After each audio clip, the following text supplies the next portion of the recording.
Yo.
Hey, what's going on? What is going on, my brother? Thank you for joining us for another edition of AEW Dynamite.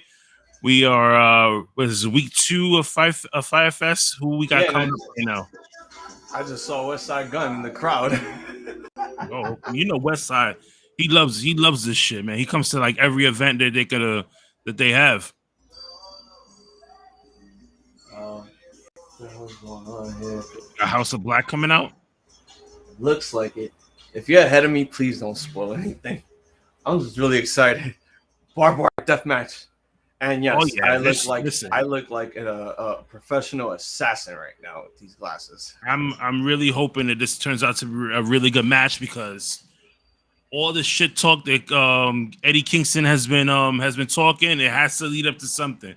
I can't have all this talk and then there's no big freaking outcome out of this. You know what I mean? Yeah, like you because we remember the big talk that they were hyping up. It was good, Kofi. Point and goodies to you. By the way, point and goodies to everyone out there in the stream right now who is joining us.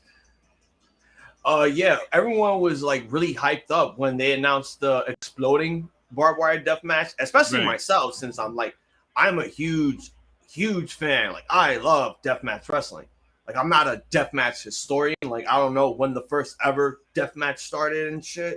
But I'm like, that's like my all-time favorite genre. So I was really hyped because I'm like, holy shit, we haven't had an exploding barbed wire deathmatch since 2001, and that was XPW, the Rob Black Federation in California, basically LA's version of ECW.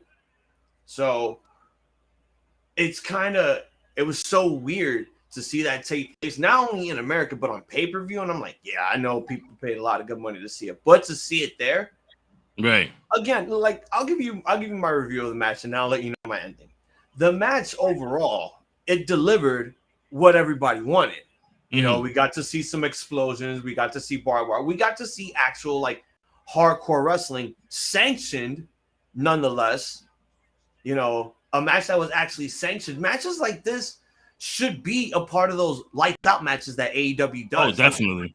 But they figured why not do it here since they want to make history and they got permission from Onita to do it and they got his blessing, which is great. And I really enjoyed the match. I enjoyed everything that they did. I enjoyed all the explosions. The ending was a big not even like a big fuck you. It was like, you know, when Kenny being the heel and Kenny being the heel as he is, it's like, you know, I felt like we were being tricked. Like we got punked, you know, like we were X'd, like the Jamie Kennedy experience, you know, with the ending and shit. Because that's what it felt like. It felt like a fucking gag. And after all that, I just told myself, you know what? Oh my God! That was a hard freaking chop. You felt that. No, I think that was a chop or a lariat. Did he flip from the chop? I think so. Yeah. It looked like it. Oh my God. I see the shark cages. I just realized that. And they're promoting Shark Week on here. And Shark Week is next month. Yeah.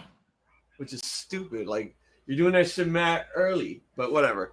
The ending was like, I was so excited. Like, we did a reactions to it. It's up on YouTube. Mm-hmm. So when we did it, like, we were so excited because the countdown was, buzzing, and then it hit 10, 9, like, we're getting so excited. We're getting to see all these explosions, and then all of a sudden, just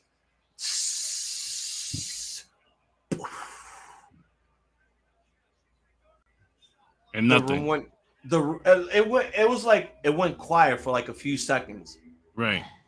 And then everyone was laughing. We were all just laughing, but we knew deep down within that laughter, we were fucking frustrated. Like, we knew inside our minds that this was not what we wanted. But I don't think any of us wanted to get too angry with it because it's AEW, and yet wrestling always makes its mistakes. Can't blame it on that. But it was just like, you're about to make history with not just barbed wire surrounding a ring, but explosions. Shit that, like, the American Athletics Committee wouldn't be like, no, we can't do that. I don't think we want to do that because that requires a lot of insurance. Guys could get hurt. Somebody could lose a limb from these explosions. And, they have those thoughts. They have those theories, which is so crazy to think about. Like, Japan, it's like, all right, arigato, do whatever you want. That other bullshit. Oh, speaking of Japanese, I finally got my Japanese beer. Oh, nice. How does it taste? I miss it so much. I mean, I love PBR, but this is, besides Sapporo, Asahi is probably my all-time favorite drink. Right. My all-time favorite. And it's so enriching. It has a thick flavor. It's like thickening but strong. But it has an enriching, smooth taste once, lo traga y toda esa vaina, and it's just like, yeah. I didn't want to say the word in English because that just would have sounded sus. No, I got you. But, I've been drinking this beer for like 6 years. Not because like, oh shit, I'm like part Japanese, so I got to drink this as part of my hair. No, it's just sometimes you have to expand your horizons. Like, not be honest, Kenny, answer me this question. What was the first beer that you started with? And think about this carefully. It could be, Heineken. well, you didn't even let me finish the question. It could be out of random, or it could be just out of your nationality.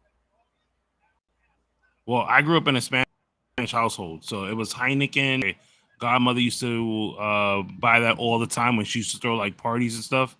So me and my cousin, my god sister, we would sneak and grab a bottle, taste it. I wasn't really a fan of Heineken, and then when I got older, it went to Coronas, and then as I got older, and you become an adult, you start exploring different beers. It went.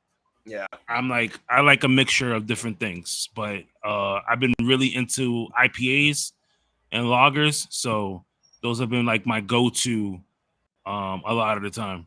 You and Six could get along so well with IPAs. He loves the IPA. I'm not a big fan of that IPA shit. I tried it one time at a Burger Shack around my birthday. Speaking of which, my birthday's in a couple of weeks. Oh, so, nice. But yeah. I see Tyson's birthday. Tyson's birthday's on Saturday. It's good. My birthday's on a Monday, which means I'm probably so next Monday. No, it's not next Monday. It's next month on a Monday. It's on the 8th.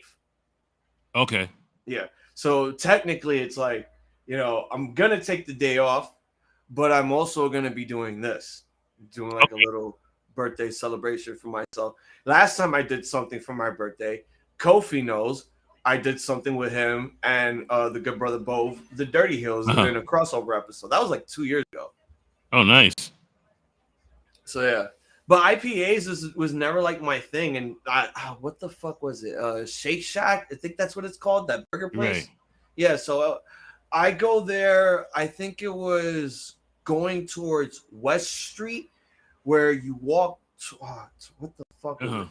That area where basically like you walk down the whole fucking bike lane, and it's like going basically like you're right on the Hudson, walking towards the piers and shit. Right. So go to the Burger Shack there because we're gonna walk around, and it was my birthday. I wanted to get out of the house. They had certain beers that I want to try. Like, oh god, they got Coors Light, and like they didn't have any of the beers that I would usually drink. Like, let's be honest, people. I like the typical beers that everyone drinks because it's the stereotypical beers that everyone drinks. Everyone drinks Heineken. Everyone drinks Corona. Everyone drinks Coors or Coors Light. You know, if you're from the hood and you've been drinking 40 since the 80s. You know it's crazy, and I'll let you finish. I'll let you finish your and I'll just really quickly. It's one beer that I've never had, and I had it this year when I went to Vegas, and I was like, oh shit, this is not that bad. Yo, Bud Light. I fucking hate Bud Light. Yo, I never tasted Bud Light a day of my life until I went to Vegas. Bud Light to me is like the most racist American beer ever. It's so American. It's just like, you know, people would say like, oh, Coors Light is so American because it's from the Rockies. No, it's Budweiser. You know, their beers now have American flags and fucking eagles. And I'm like, this is a beer for bikers that go to Sturgis and love Donald Trump and probably carry a gun with them at all times. You know, that's their beer. Right. So I tried an IPA at Burger Shack. All right, I'm like, all right, fine, let's try this shit. I tried one sip of it, and all I just felt was like this disgusting thick yeast, and I'm like, I wanted to vomit this shit, but I just took one gulp, and I'm like, all right, let's push that aside now. I'm just gonna eat the burger whole. I don't give a shit. It was the worst experience ever. Is this match between Darby Allin and Brody King? Is this a hardcore match, or because they're doing shit on the outside where you should be counted out at least, or disqualified because these refs don't give a shit at this point. No, it's just a singles match. And plus, it's a belt. Who's gonna get disqualified for a belt nowadays? Listen, you be surprised. They use the weight belt in WWE multiple times. Like, come on, right? It's so stupid. It's stupid. I get it. Like, you know, there are some moments where it's like, all right, you got to get away with this, but you can't get away with like certain things. Like, oh, MVP tripped Angelo Dawkins with his cane, disqualification, instead of I don't know, ejecting MVP out of the fucking arena. Yeah, you know, you're right. So, what did you think of WWE deciding to make SummerSlam TV 14? You know what? So is that the first one that's going to happen? What's up, Tommy? Is that the first one that's going to happen? Is the TV 14 because they didn't do it on Monday? No, because this is what happened. Apparently, when they made the announcement, it was just like that right there was the rumor. The date was technically the rumor. Like everyone knew for a fact that you sound a little muffled for a minute. I just want to let you know, and pretty low. Oh, is it fine now or?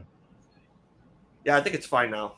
Okay. So yeah, like honestly, I think everyone knows that like it's gonna become TV 14, and now that everyone knows that it's gonna be the official date is gonna be SummerSlam. It was only a matter of time. I think the problem was that everyone was reneged on the fucking date because they pulled back on it and they said, "Oh, you know what? What is this lock right now that Darby Allin is doing?" I have no clue, but I just saw a code red. Oh, here it is. I think this is what you're talking about. Oh, it looks like a reverse octopus stretch. Right? Don't underestimate Darby Allin. Everyone knows him for fucking doing crazy shit and like killing himself. Yeah, but this guy can actually wrestle. No, he can. I've seen Darby before AEW. I used to see Darby Allin all the time in New York at different indie shows, and the first time I ever seen Darby Allin at an indie show, I was at this this church recreational center in Queens, right?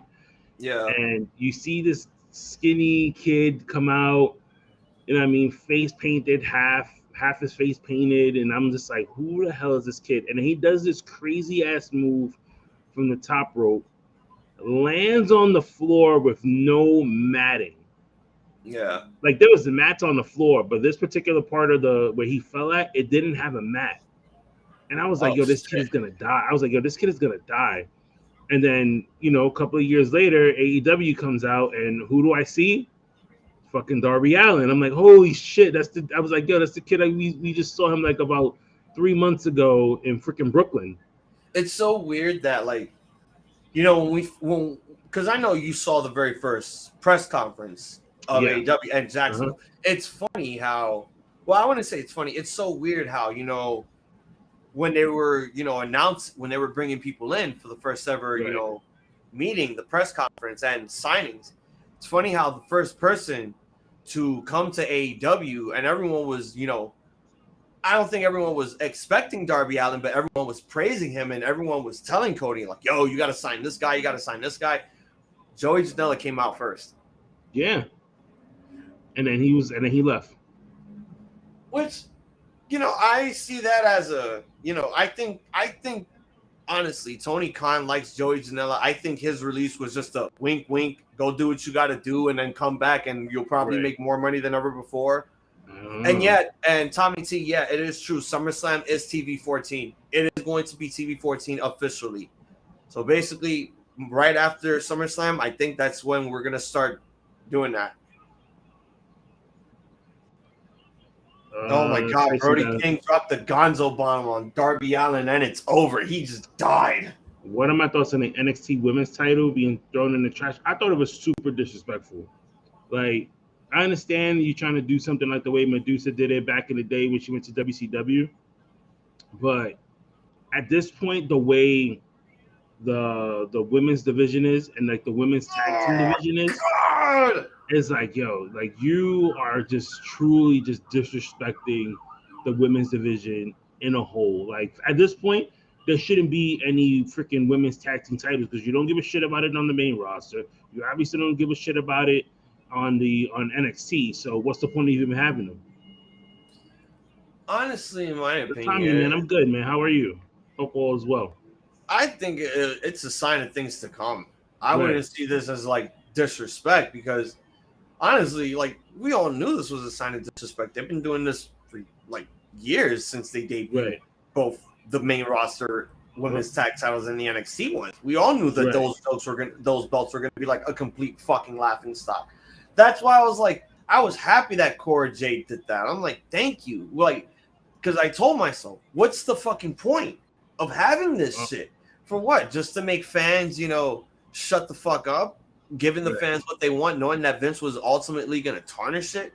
You know, that's how it started. Vince McMahon dressed up as Santa, announcing that there's going to be women's tag team championships, and I'm like, the fuck are you doing? Like, what?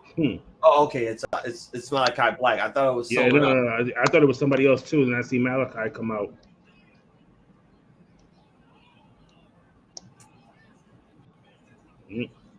Uh-oh.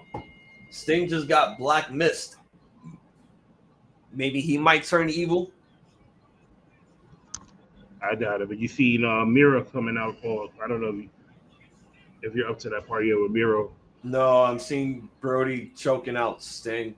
Yeah, Miro's and now here comes Miro. So Miro's a babyface now? Like, what the fuck? I'm assuming this is what they're going to do now. They're going to have him as a babyface. That's so dumb. It's like they had no ulterior motive as to why he transitioned to a babyface. Why is it taking? Okay, there he is. Not for nothing. Yo, listen. His body has improved. I don't want to be like, yo, what the hell? But this man came out with the fucking glasses. But compared to like the way he was, back in WWE to now, like this guy's a fucking star, man. You should be having more. He should be doing more than doing this. What the fuck is he doing right now?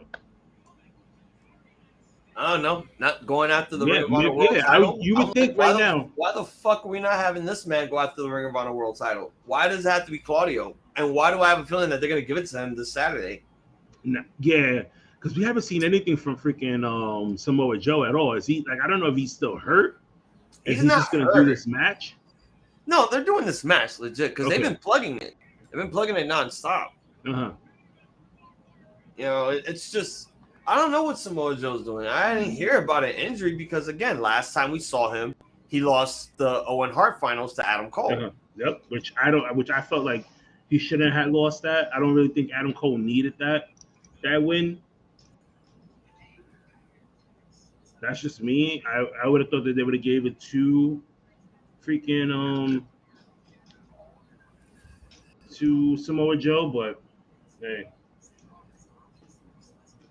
Honestly, man, it is what it is. Like I got really upset about it because it was ridiculous that they would really do that. Like I know Tony Khan is now head of booking and head of creative, but dude, there are some moments, not just in this show, but throughout the pay-per-views and everything else, we sit there, we watch these matches, and we tell ourselves, why did he need to win? And I got really upset at that. I was like, if Adam Cole wins, it's going to be the obvious choice that Britt Baker is going to be winning, which is bullshit.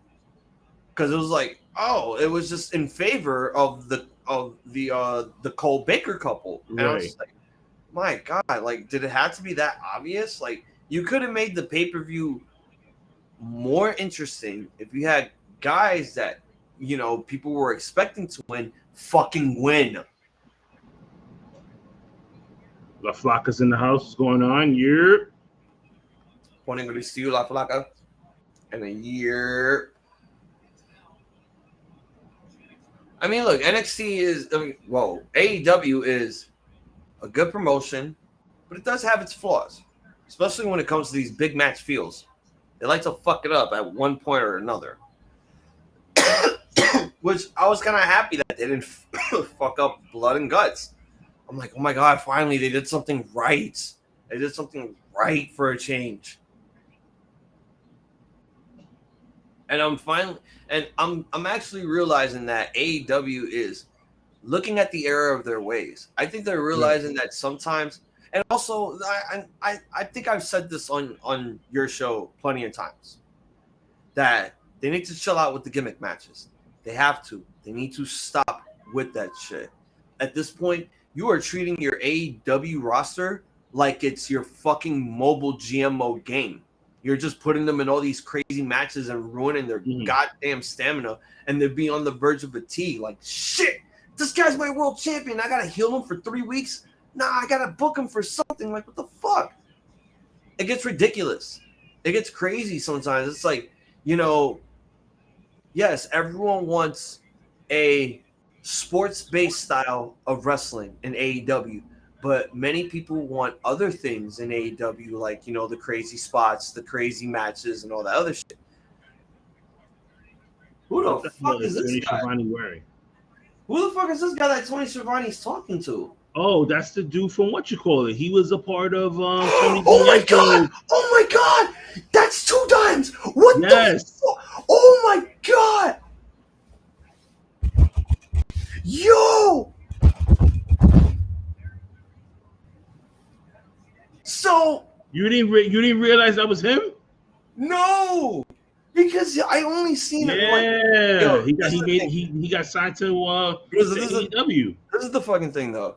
This man appeared in the fucking D'Angelo Family faction for only a month and a half. A month and a half for some wellness violation technicality and shit. Again, I think I told you the theory of why he got, you know, released and shit. I don't think I told you. I think I did, but I don't know. Obviously, the only reason why they did this is because maybe they walked into the fucking locker room or the bathroom and he got caught red-handed doing some. Probably. That's probably the case. That's just my theory, because what the fuck? It hasn't even been 30 days. Oh, actually, I stand corrected. No, it has been 30 days. It actually was, because even if they showed him for the last 2 weeks that he appeared on NXT, it still counted on the. Oh yeah. So it was true. He was gone for like a month. So fuck. My God, I did not know that. Oh, would you look at that? They're actually giving Ring of Honor their own name graphic template and everything else. Oh, because you know they're trying to push this they're trying to push this show hard. Yeah, he's not even carrying the belt correctly, trying to walk out of here. Is it upside down? I can't see it because I oh yeah, I gotta show you all the new stuff. Like you already see you don't see the mic, but it has I have my old arm that I haven't used in a while, so you know, the old arm right here, the new mic, LED stuff and everything. Oh, look at you. And there's the new computer. I don't want to move up to it because copyrights and shit. I bought a whole lot more stuff. Like I have a green screen, but I still can't use it because I need to get more lighting. Okay.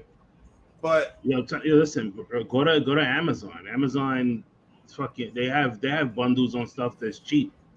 What I'm gonna do is I'm gonna get another mic filter, because the one that I have now, it's like, it's the end of it that it's attached to. It's getting fucking rusty, and I've had this mic for like, I think 3 years now. Well, the fucking mic filter for 3 years. So I found one on Amazon that's like $8 that I'm gonna buy. I might probably get 2 of them, have a backup just in case.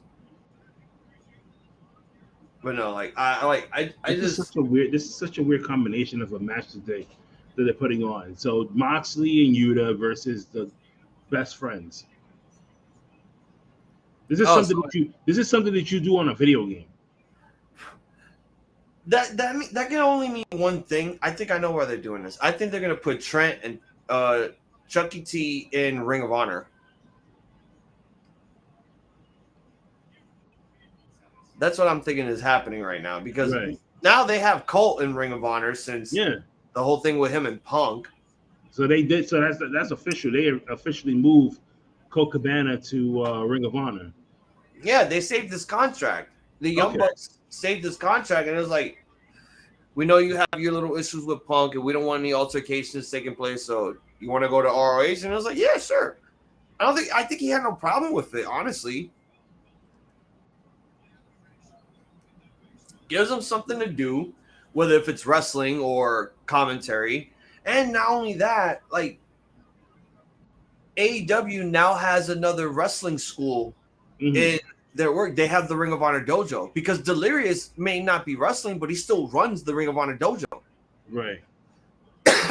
Along with Cheeseburger. Okay.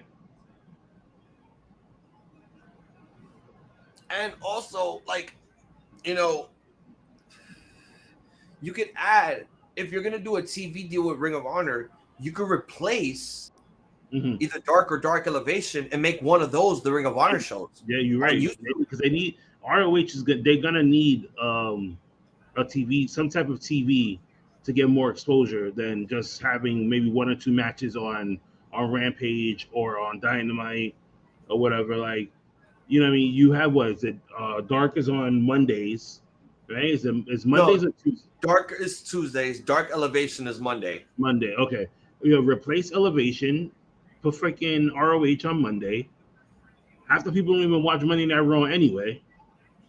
I guarantee you they'll go on YouTube and fucking watch ROH. Yeah, and you could bring back the original title, the Ring of Honor Dojo Wars. Exactly. Make that the main title of the show for YouTube. Basically, you get a bunch of, you know, young guys that are hungry and want to make a name for themselves, and you know, the only way to do that is appear in Ring of Honor, and then, you know, you have the TV deal. But here's the question though: where's the network going to go? Because you know, Rampage is on TNT. Dynamite was on TNT that now moved to TBS. So, do we see Ring of Honor going to TNT? Nah, I don't think so. I don't think TNT is gonna is going to want 2 wrestling programs on their network, even if it's coming from the same company. Like, you got to go a little bit smaller. I would probably maybe go with like Access TV, like the same way Impact is doing. Yeah, but Access TV is not under the Turner Network. Right. So it has to be legit, because this promotion is under the Turner Network. That's why TNT and TBS. They need another network that's under Turner Broadcasting. I mean, and that's not necessarily, because you can, just because they want to try and branch out on their own, just to to continue to grow the name. So why not put them on a separate, channel network where you can get more of that exposure, because they're going to expect you to be like AEW. But in order for the company to branch out on their own, they need to escape the company guidelines of the network broadcast that they're plugging the shows in. They need to get out of that in order to become more independent. And that's going to be difficult, because either way, at the end of the day, whether if it's a broadcasting network or a streaming service network, they're still going to throw you money. You can't do independent stuff, because even if it's YouTube is still going to throw you money. You still have to follow their community guidelines. So going independent single-handedly, it could probably be the most difficult thing. The only way that AEW could be really more independent is if they were an independent promotion, not under the community guidelines of the FCC and cable network broadcasting shows. They're just doing everything under the guidelines of, wrestling streaming programs on websites and all that other shit. Like Bleacher Report, Fightful, all that shit. But that still is a difficult trade, because you still got to put in fucking money for that. That's the difficult part. You want to be independent. Guess what? It's going to come out of your pocket.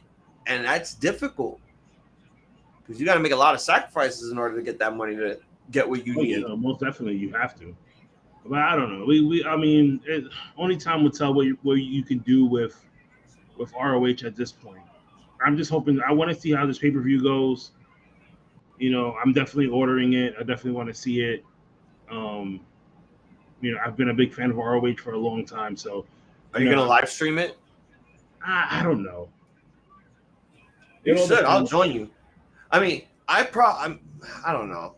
I was going to do a live stream of it, but then I got to ask Six to do a graphic like ASAP. Right. I don't want to, exhaust him, because he has to do graphics for SummerSlam and all that other shit. Yeah, I got to get ready for SummerSlam too. Yeah, same here. Speaking of SummerSlam, they don't like the card. Do you blame them? Like, look at first of all, let's break. I know we're doing the AEW, but let's break down the card for SummerSlam right now, right? So you have Happy Corbin and Pat McAfee, which honestly could be an okay match, because Pat McAfee could make Happy Corbin look good with his athleticism. You got The Miz and Logan Paul.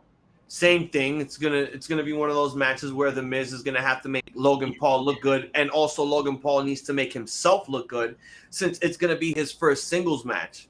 Remember, in the tag match, it hid his weaknesses. They didn't want to expose him too much. Now let's just hope that he doesn't get too exposed. And then you have this weird tag team match guest referee spot with Jeff Jarrett being the special guest referee for the Usos. I'm getting sick and tired of this match. Whether you do it regularly with a stipulation or someone needs to get involved, I'm sick and tired of seeing these two compete multiple times. We've been at this since after they beat RK Bro, that the Street Profits were just like next in line. Actually, this has been going on since RK Bro held on to the tag belt. So it was like Street Profits were basically in the middle of it. It's like basically they basically calculated the Bermuda Triangle, and the Street Profits were the missing link.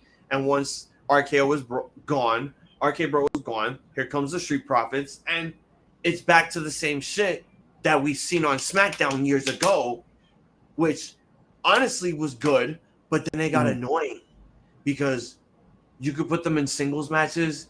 You could put them in 8-man tags with opposite teams. You could put them in mixed tags with their significant others. And it's just like, it's fucking ridiculous. Like, I don't care. Like, here's the thing. The matches could be great, astonishing, 5-star caliber matches. It does not matter to me if you have put this out 100 fucking times within the year. You know, we don't go to house shows every fucking day. Like, can you imagine if WWE did a house show in our neighborhood every fucking day? That would be atrocious. I'll get sick of it. I would get sick of it so much. That would be atrocious. It would just be like, so you mean to tell me I'm wasting $25 a week after I leave work just to go watch this event that shows me the same match that I've not only seen on Raw and SmackDown, but on these house shows multiple fucking times with different and the same results? Oh, double count out, disqualification, table, pinfall. It's ridiculous. It's just like, I respect the hell out of these two teams. I really do. I respect their athleticism. I respect their credibility. I respect their craft that they put in the ring every week that they're against each other. But no matter how many times you put them against each other, it's going to be the same result. Not that I'm bored. Not that I'm just, disappointed. I'm sick of seeing this shit every time. I want something fresh in my wrestling or sports entertainment, whatever the fuck you all want to call it. Right. And I think people want the same thing. I'm not the only one. I am not the only one. I could be speaking for millions of people that probably are thinking the same way I'm thinking right now. Right.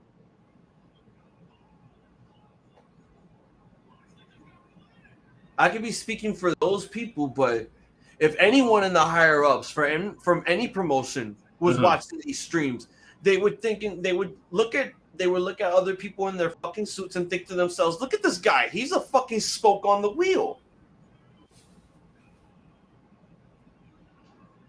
Because the only thing that's real is me basically telling you the truth about how I feel when you put the same people against each other for fucking over and long over time. again.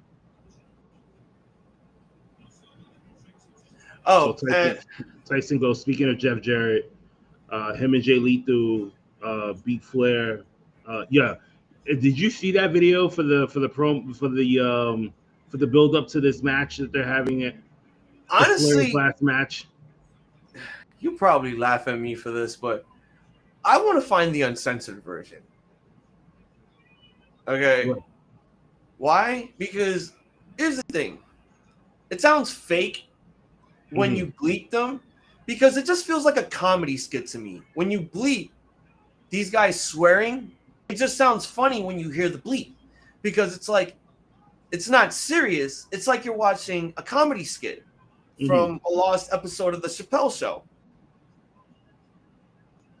The only thing that was hilarious to me is like, and I'm not saying like, oh, I was laughing like my ass off and all that shit. No, I was laughing in my mind, but I was also laughing at like, sinisterly. Like, this man is literally on the verge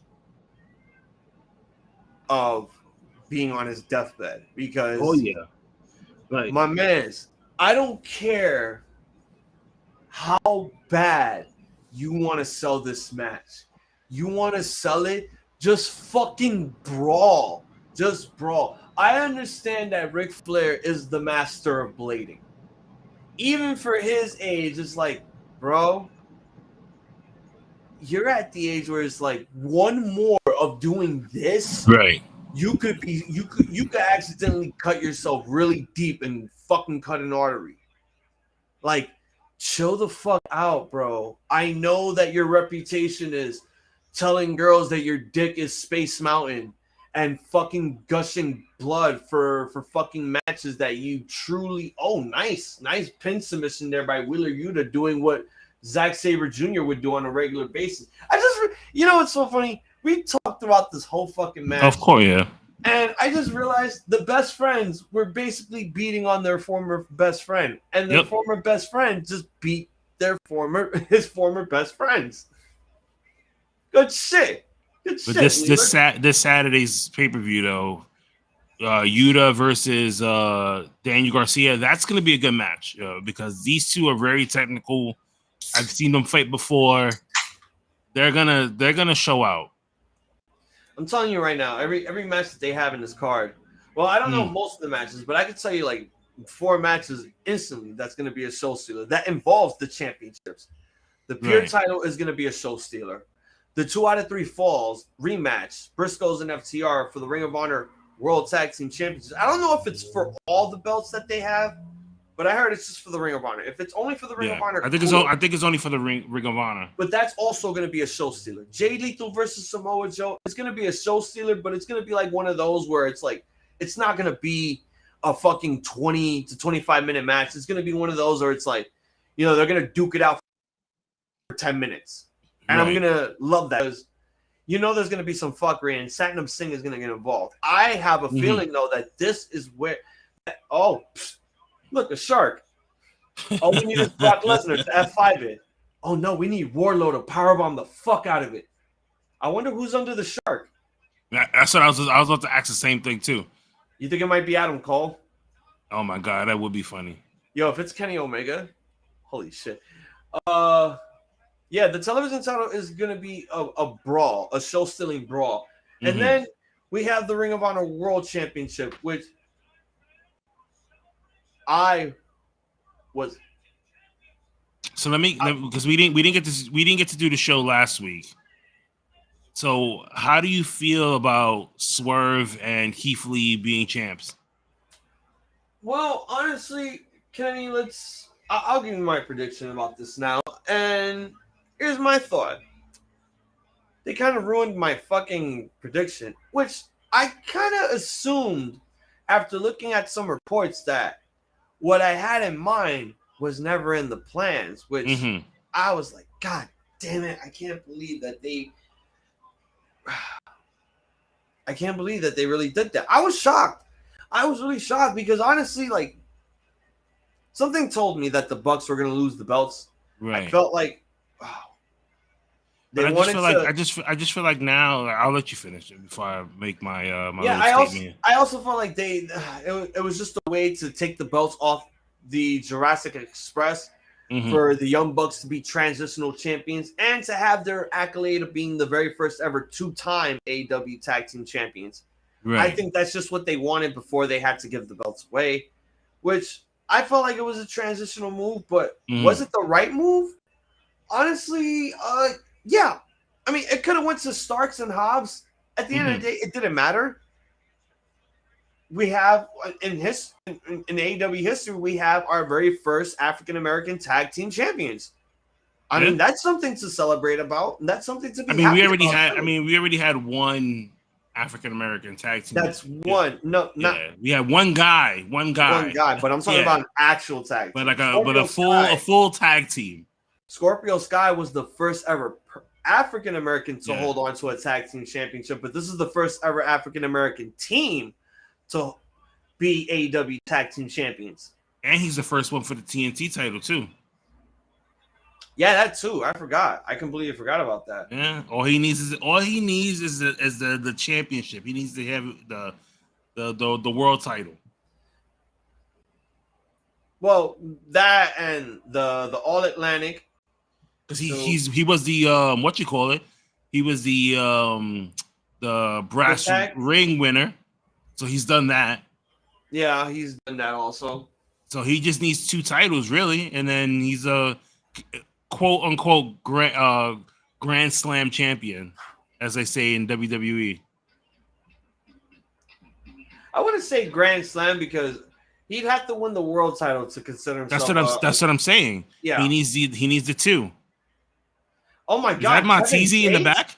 Kevin Gates. Also, that's who I saw in the crowd. I thought I saw West Side Gun. I see Montezzi in the background.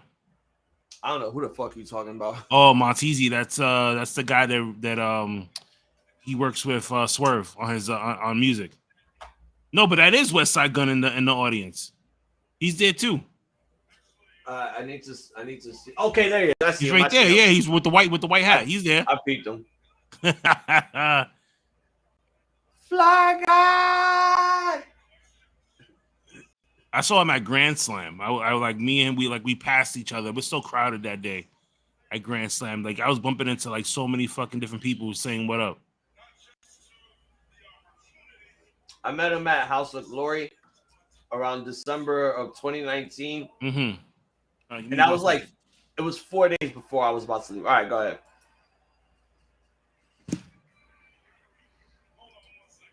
So how's everyone in the chat?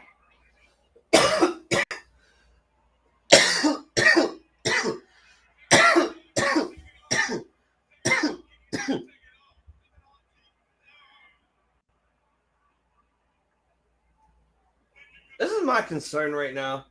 I only see one shark cage. And it looks like it's hanging above where the crowd is on the floor section. Okay, you got here just in the nick of time. So I gotta ask you this. What's up? I have a feeling we might see a massacre that could take place besides the barbed wire match. So notice how the shark cage is above the crowd. Right. There's only one. How the fuck? Jake Hager's big. Yep. What the fuck? What the hell is this? Who the fuck?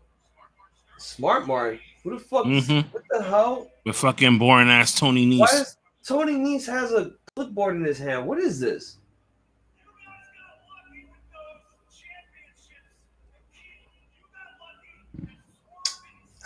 I feel like Tony Nese should have never signed with All Elite Wrestling.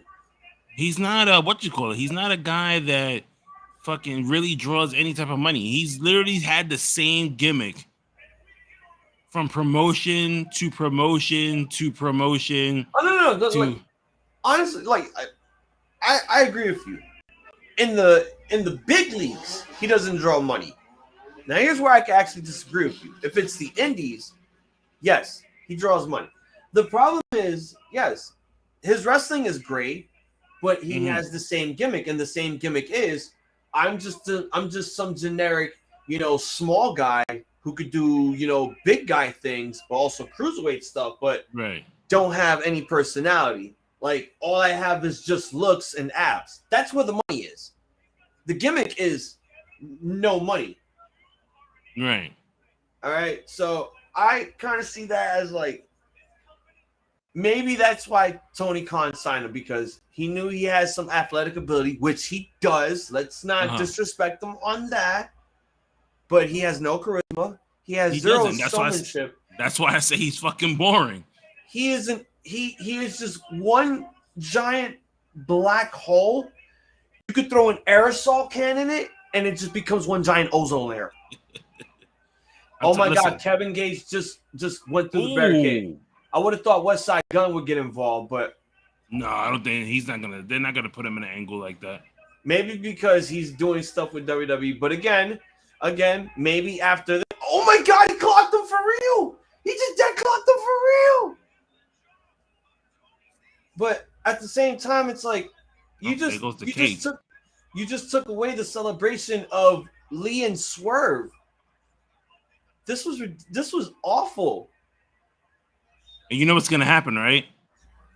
They're gonna have a tag match with freaking Tony Nese and Smart Mark versus Swerve and freaking Keith Lee. Watch. It's moments like this where they're gonna do that shit at Rampage. West Side Gun should just go to WWE, because come on, my man, the disrespect. You mean to tell me that you have West Side Gun there in the front row? Oh, never mind. They gave him some props. He's right there. Yeah. They did the fist. But still, bro, you mean to tell me that you got a guy who is in front row, whose music, he uses wrestling tidbits of promos and legendary matches in his music while talking about killing niggas and slanging yay. But instead, you use a guy who I think let me know if I'm wrong about this, Kenny. This was a guy that basically assaulted a female and went to jail for it. Yeah, no, you're absolutely right. It's like I'm watching the Attitude Era of Mike Tyson in WWF after he just came out of jail for like rape and sexual assault. This is stupid. This is just idiotic. And you got a guy who is actually more of an MC than this fucking Kevin Gates guy. Because last time I checked, his music sucks. All it is just another tatted up dude who people saw that had talent. Mm-hmm. I don't see it. I just see him as who used to mumble rap, who's trying to make a change, but his change is still not, getting my attention. It's just the same shit that appears on the radio, which I don't listen to. Yeah, me either. I barely listen to the radio. I get tired of that shit. Like I normally listen to just I'll listen to Spotify or I'll listen to like old, like old music or whatever, and then sometimes I'll hear a new song out there on the radio if I'm like in the car with somebody else or whatever. I'm like, okay, this sounds pretty cool, and I'll download it and keep it on my Spotify. It's like it's old school hip hop right. for me, and some artists that I could consider like I know that either one is not being played on the radio because he's either really real with his stuff and they don't want that, they want the fake shit. I listen to that type of stuff. Like I still listen to Wu-Tang every now and then. I listen to MF Doom and all that stuff. Like I listen to hip hop artists that are true lyricists, not ones that are just about, oh, I got all these cars, bitches sucking my dick, this other shit, and then I'm taking the shit, and women talking about this wet ass. But like, I hate that now women have to be so sexualized and fucking hip hop. It's just so wrong. Did he just come out with a shirt and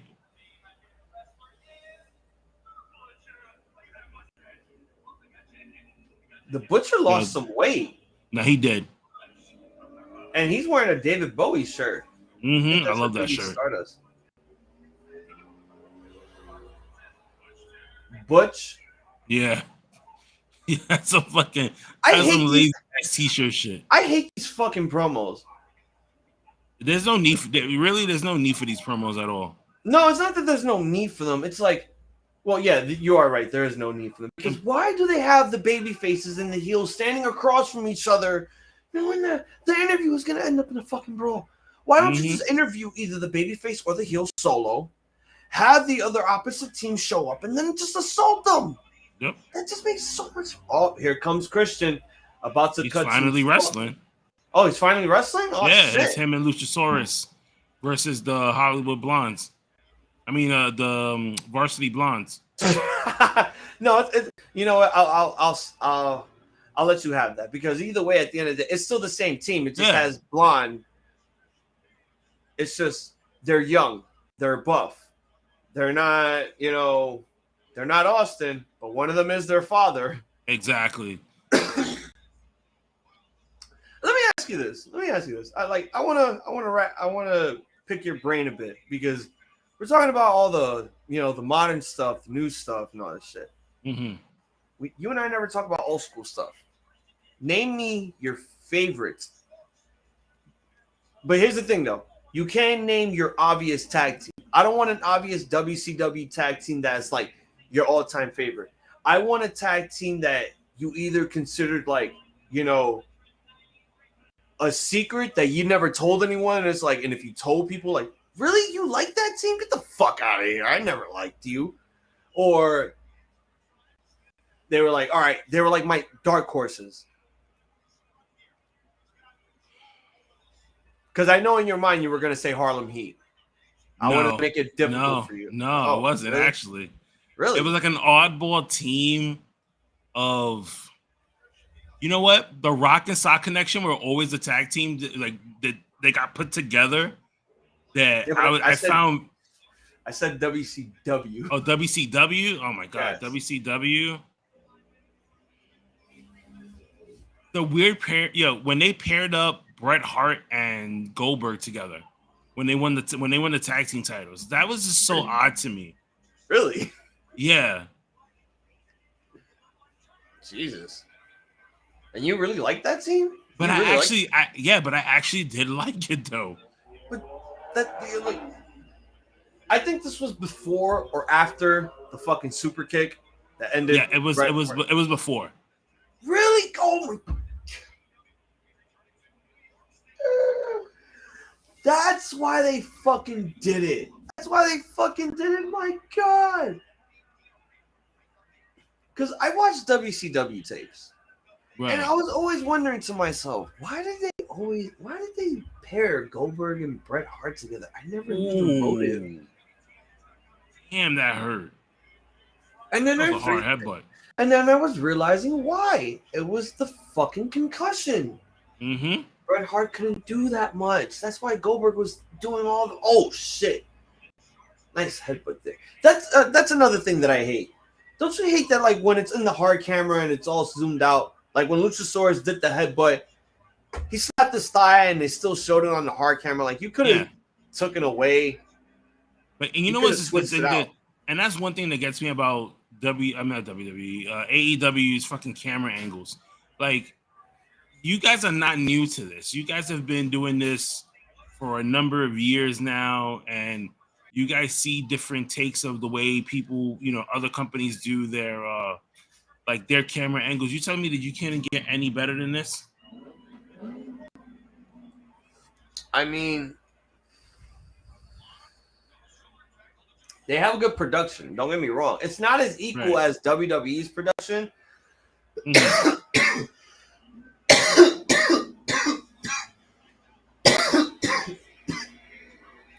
All right. Yeah, WWE's production is just top notch because they've been having like high-end production for fucking years. On it. You can tell this match is gonna be a squash. Like, they just brought the Varsity Blondes here. It's already over. Well, I'm not there yet, so thank you for spoiling that. Oh yeah, and I got 2 more AEW figures. I got Brody Lee and I got Evil Uno, which surprisingly they were at Walmart. And I'm like, yeah. I never make it out to Walmart to get anything. Do you got to go to Jersey to go to Walmart?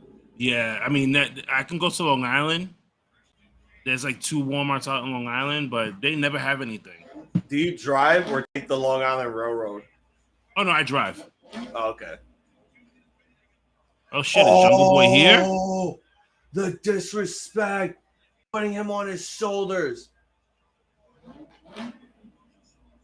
Yeah, Jungle Boy's back. There he is. He's here. Wait, is he coming? I just see. Oh, wait.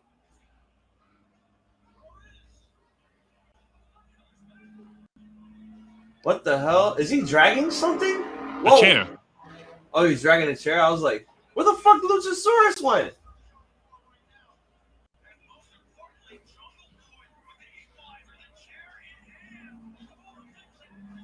Uh-oh.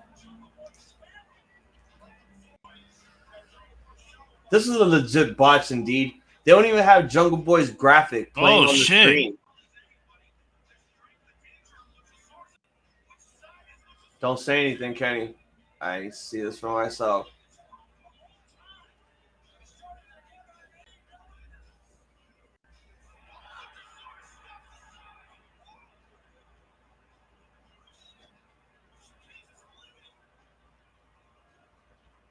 What the hell? So what was the point of him turning? I don't know. I think it was all.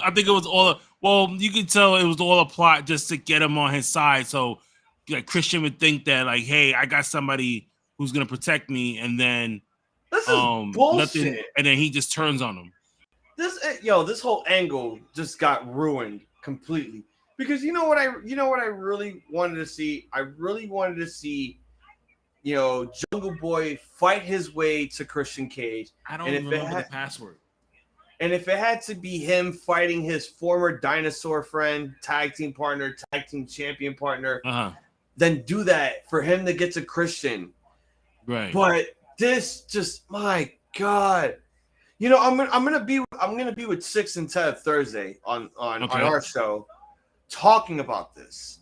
Mm-hmm. And they're probably gonna look at me funny if I say this again. I'm probably not gonna remember it. So that means I have to watch this stream later on before I record with them to fucking remember word for word what I'm about to say here.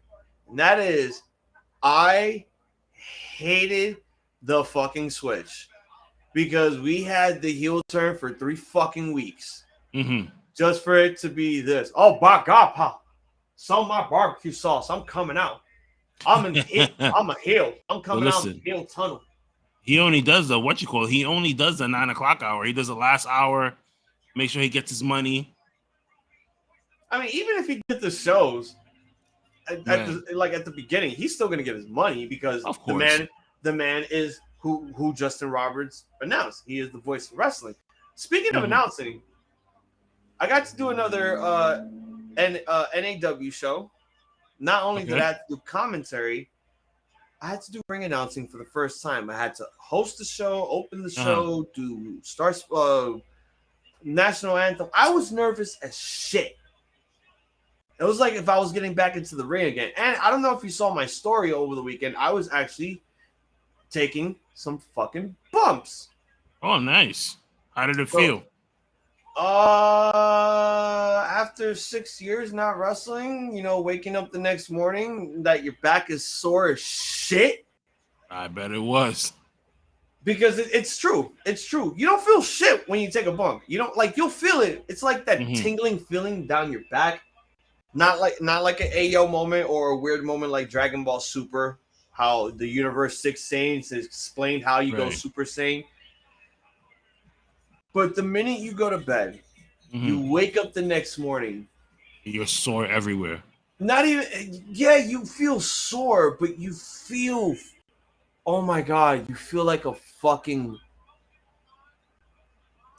plank board. Like you just can't move at all. Yeah, I love those shorts that Hobbs has on too. He has the Martin, the show.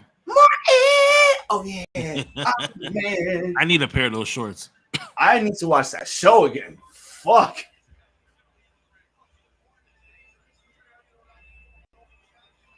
Oh, look at that. Ricky Starks about to face fucking 2 dimes.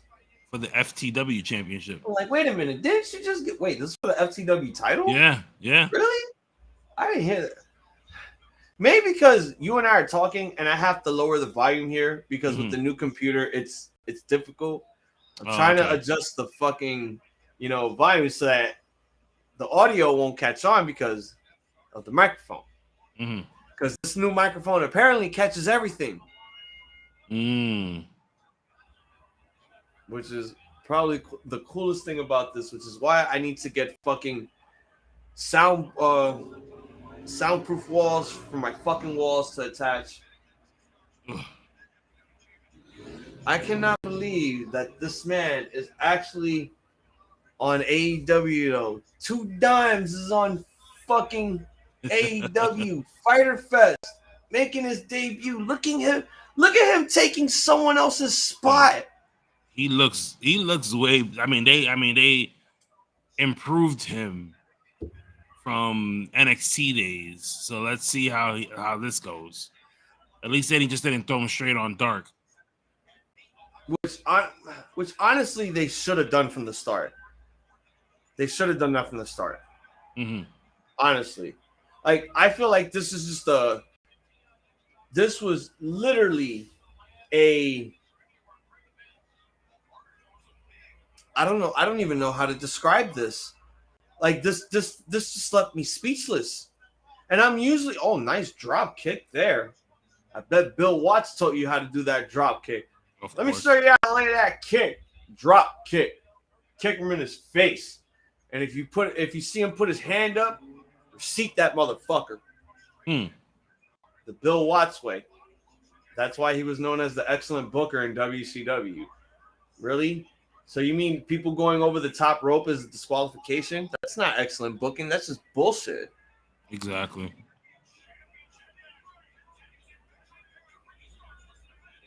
Yo, Ricky Starks needs to be AEW World Champion soon. And you know what? I thought they were gonna push him, but I think just because of the whole neck injury he had in the beginning, remember? Yeah. It kind of set him back a little bit. So now it's almost like okay, we have all these people. Like, what are we gonna do? Type of thing. I think you were right on that. I think you hit the nail on that pretty well. But here's the thing. I think the only reason why they were gonna push him was for the FTW championship. Like, they had a lot of stuff in mind. And also, one of those things that they had in mind was the FTW championship to be defended on Rampage, to make the title feel like, not just a secondary title, but a title that could be defended on another show besides the world championship or, just the world title. The FTW title could have fit there, but with the neck injury, there were some problems. He's muted right now. I'm good. This is why I don't have children. I could deal with marriage, not children. Not that I'm like, some like evil person when it comes to children. It's just right. Nah, I would be that type of dad. Like, get the fuck out! Oh no, trust me, I'm like that. No, but if I do that live, that's legit cancel culture because just something verbal could be described as abuse, and all of a sudden, he's abusing his children with verbal language, and they're scarred for life. I'm like, mind your business. Like, you guys are just a bunch of fucking Karens trying to find a way to cancel me. That's why I don't have children.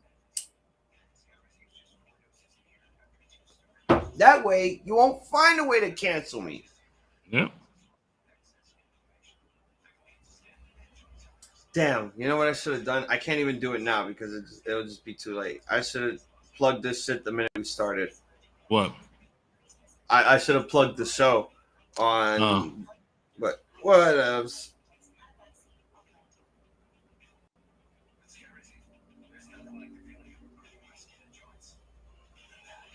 They still got the Star Cage up there. I swear to God, that's why do I have a feeling that Shark Cage is gonna break and fall on some people? Nah, I don't think so. I think they already put everybody in there to make sure that this shit is secure. They're not just gonna. I think you guys, everybody could fit. They better. They should have just done 2 cages. They better just fucking evacuate. I thought they were thinking. I thought they were. For me, I thought that they were gonna do 2 cages. That's what I was thinking. Also, because I'm looking around throughout this whole fucking stream. I'm looking around. I'm like, where the fuck is the other cage? I see one, right. but there should be another one. There has to be.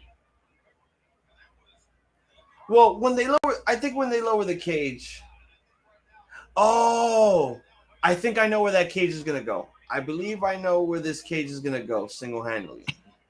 I think what they're gonna do is, because have you noticed that there's some weird haunted fence with a fucking big ass highway sign in the stage? Right. I feel like they're gonna move the shark cage over there and hang it where the fucking stage is, because there wouldn't be any reason as to why that's there. Ooh, nice TKO there, very nice. Look at that, 2 Dimes doing some shit. What's his name? Something Carter. Oh, went for a 450. Missed. Landed on his feet though. That was a huge mistake. Watch the rest. Jesus. Okay. I'm gonna tell Ricky. I'm gonna say this: when Ricky Starks does the spear, he needs to do the spear correctly. Exactly. If he keeps, your light took a bump. Oh no, your camera took a bump. Yeah, the light attacked the freaking camera. And it took a bump. That's what we call in our podcast. If one of our objects fall, that's called taking a bump.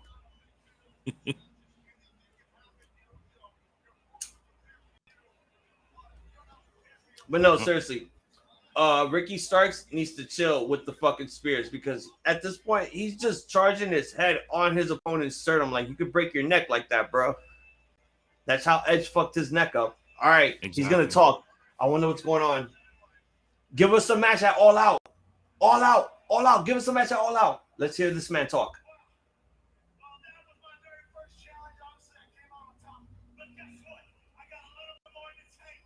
Oh, shit, he wants to fight again. He's going to lose the belt.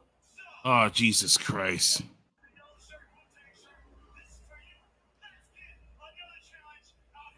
Look who's coming out.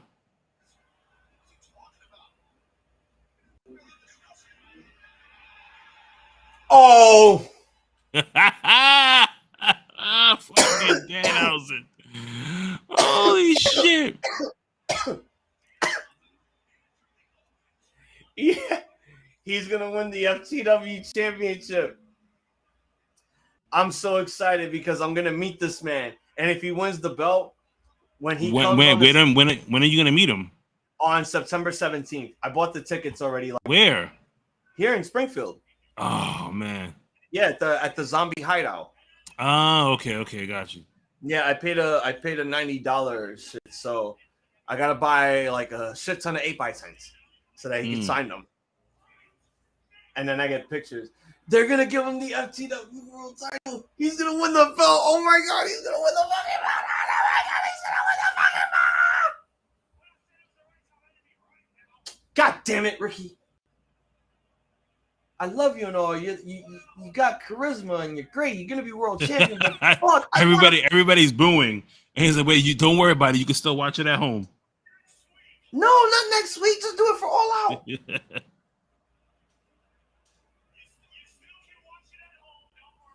Oh. Oh my god. So next Wednesday, we're getting what you call it. We're gonna get Ricky Starks versus Danhausen for the FCW title. Damn it! I wanted this. I wanted him to at least lose the belt tonight. This is what I want to see. This match, this tag team match, yeah. Oh, just because my girl Willow Nightingale's in this. Oh, Willow. I love me some Willow. I love me some thick woman. Nobody touches Willow. Jamie Hayter. I'm trying to think of someone else. Who else? I think that's it. No one touches Willow. No one touches Willow and Jamie Hayter but me. Oh, and Chris Statlander. No one touches Willow has been, I think she appeared more and has done big matches for AEW in the matter of this year. I'm thinking, I think she had one match last year too, right? And she's a big draw. Like, sign her already to AEW. She can't. She's signed to Ring of Honor. That's why she is in AEW. That's right. I truly forgot she wasn't part of Ring of Honor. Here's the thing, though. This is the thing that like a lot of people don't realize. Even though like she appeared in AEW while she was working under Ring of Honor, when Tony Khan bought Ring of Honor, she was still under contract with them. They need to move her. They need to move her up to fucking AEW Women's Division and call it a day. Leave Mercedes Martinez with the title. No, at this point, I feel like at this point right now, they're. Here's my opinion. Hear me on this. I think the only reason why we're seeing more women like Willow Nightingale in the AEW Women's Division is because remember how they debuted the Women's Division with a bunch of fucking Joshis? Mm-hmm. We haven't heard anything about them getting released and all that shit. And then every once in a blue moon, like let's say within a minimum of like once every 7 months, besides Hikaru Shida, you'll probably see a while Riho appear, a while Right. Yuka Sakazaki, Emi Sakura, a while Maki fucking Ito. That's the thing.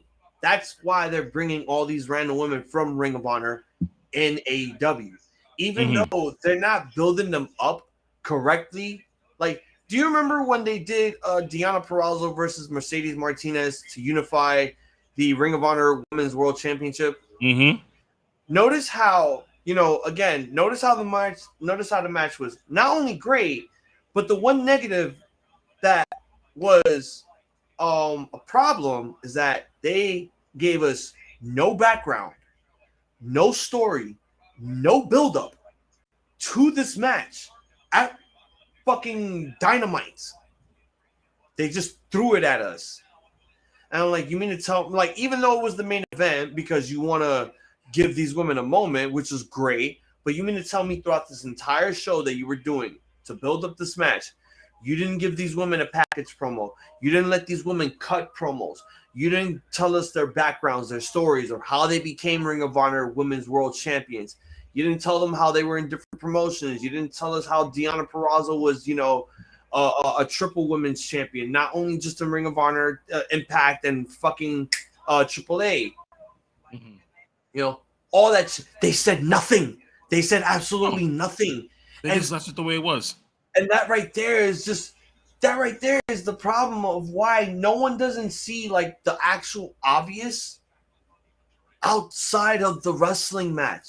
They just see the wrestling match because it's hype there, it's being hyped up, it's being plugged, but there's nothing there was no motive, there was no rhyme or reason as to why they were doing it. They just gave us a Ring of Honor title match because Tony Khan bought Ring of Honor, and what the fuck, why not? Let's have some Ring of Honor stuff on an AEW show. Which, cool, but is it giving Ring of Honor the exposure that it needs? Yeah. Not really, because there's no TV deal. There hasn't been a pay-per-view since Supercard of Honor until the next few days. I'm just saying, man, like, what's going on with all these promos right now? I guess they're trying to kill time to build up for the barbed wire, which is perfect. You would think like so what they're gonna give the women's tag. I guess the barbed wire match is only gonna be 20 minutes. No, I don't think so. I think after this is gonna be the women's tag, and then it's the barbed wire match. Yeah, so I'm hoping that they do at least one picture-in-picture for the barbed wire match. Like, I hope so. We don't need like a million picture-in-picture fucking commercials for this shit. I think the only reason they're doing that, FTR is doing this, is because they're plugging their match this Saturday, which means we might see the Briscoes in AEW. I don't know, because what I was hearing was that Time Warner doesn't like the Briscoes. It doesn't matter. Time Warner is going to have to deal with Ring of Honor, so they're going to have to, swallow that fucking pride. I don't know. Remember, man, money talks more than anything else. Yeah, money does talk, but still, they're going to have the ones douching out the money.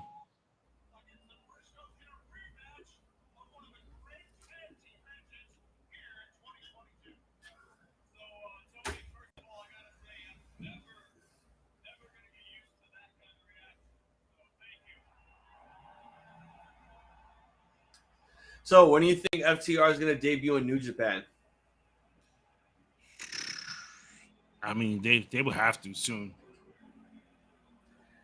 They're holding on to their tag team titles.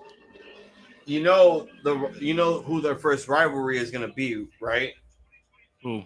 I'm just throwing this out there because it's going to be the obvious choice that their rivalry is going to start with the Good Brothers. Mm-hmm. And I think they're going to debut on the finals of the G1. Just so they could start building up their New Japan feud with either GOD or the Good Brothers. Right. I mean, that would be smart. Because at first, I'm only saying that like if they debut in New Japan, they got to work with the Gaijin wrestlers, like the fucking Western wrestlers, because the crowd needs to be into these guys 100%. The Japanese crowd, they need to see how FTR works in their atmosphere, in their promotion, in their ring, in front of a Japanese crowd, because you know how the Japanese crowd is. It's not that they're, a tough crowd. They're also respectful, but there are also moments where there have been certain wrestlers from the Western area that didn't get over in Japan, like the Briscoes, like Adam Cole. There was one of my guys sent me a picture of Jericho getting ready as the Painmaker. Like he's getting his black black lines ready around his face and shit. And he's looking all angry while doing it.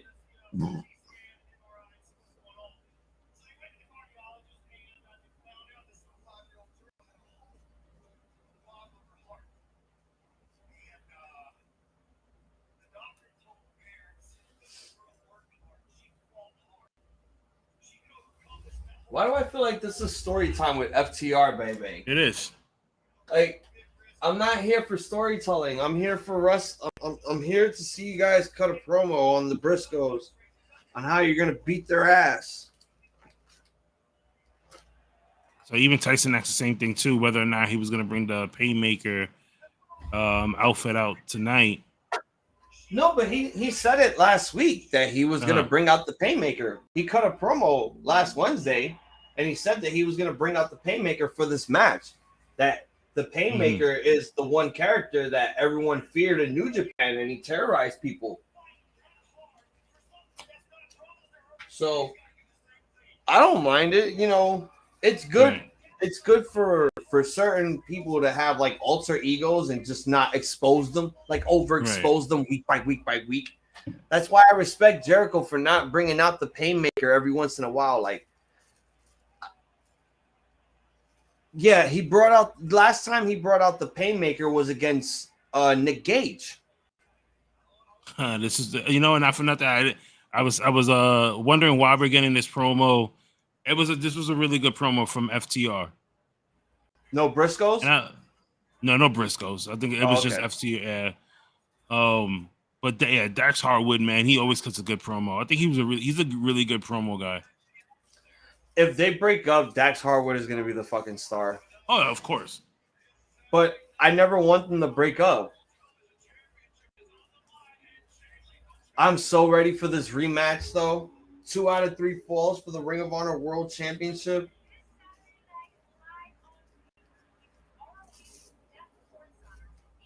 Yeah, these guys are plugging the Ring of Honor show. Yeah, they have to. I mean, shit, it is Saturday. It's not like they have it's not like they have a show that they could promote it themselves, without having Dynamite. Now watch Tony Khan come out with a pay-per-view where it's Ring of Honor versus AEW. He'll do it. He's gonna do it because he's Tony fucking Khan.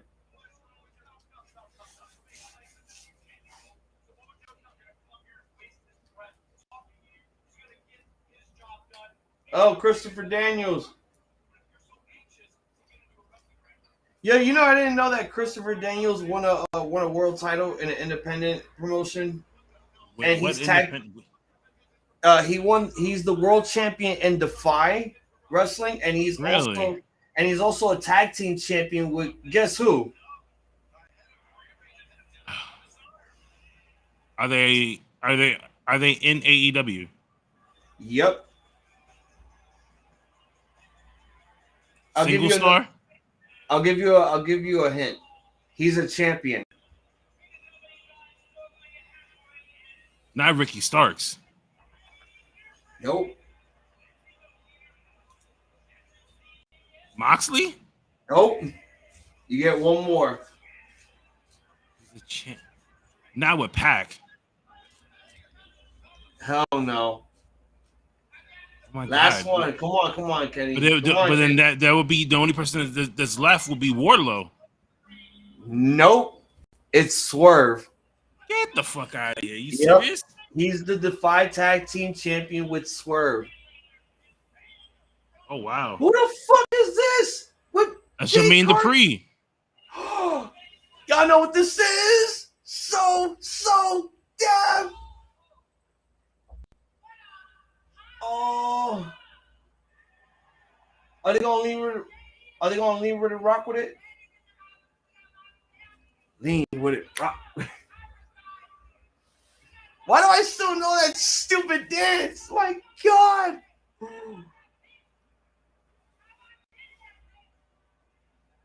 You telling me that this is the only thing that they use Jermaine Dupri for was to come out and walk with Jay Cargill? He didn't say nothing. He didn't rap. You still don't use West Side Gun for something? What the fuck is wrong with y'all niggas? They should have used West Side Gun for all this. Exactly. Yo, this man West Side is right there. You could have, Tony Khan is probably literally on some cocaine. Because my man, you have a real MC like fucking West Side Gun there. You could have used them to come out with fucking Jay Cargill, fucking throw some bars. I mean, it's TD14. I mean, you could talk about that was cool. I like those wings. Yeah. Those wings remind me of that fighting game character Arya from Killer Instinct. She's a fucking robot and like a final boss. That's what those wings felt like. If anyone says Fortnite, I'll hate you. I don't play none of that, so I'm sorry. I hate Fortnite. No, I'm talking to people in the chat. Like I hate Fortnite. That's why I play Call of Duty.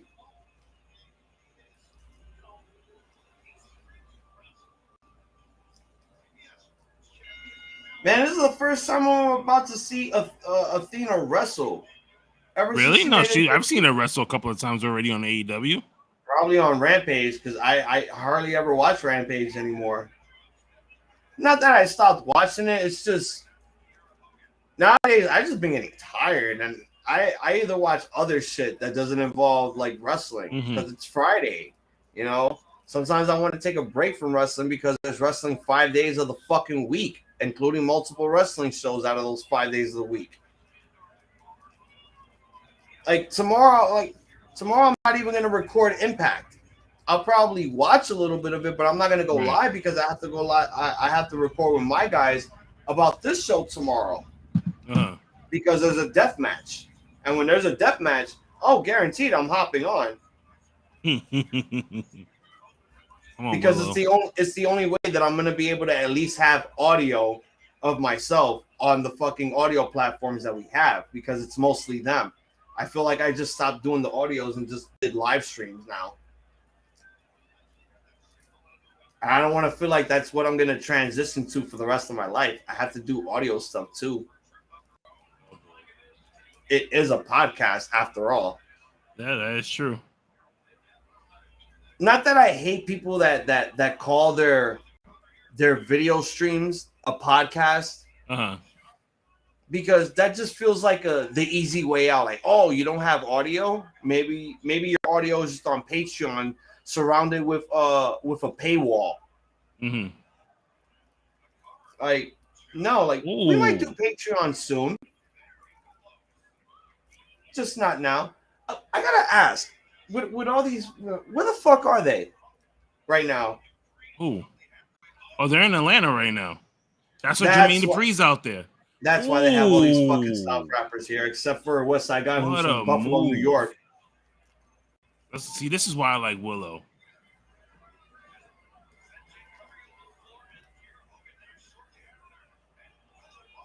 Oh, nice double blockbuster there by Willow Nightingale. Oh, she got hit in the nose.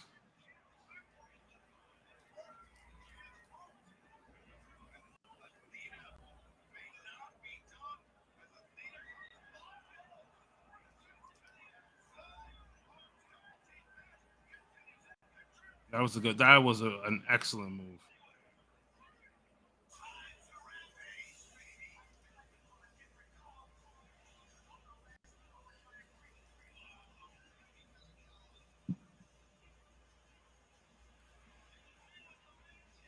So, what did you think Have about a $6 Popeyes I don't know meal. Jesus Christ. Because I know you probably saw AEW last week when we didn't record.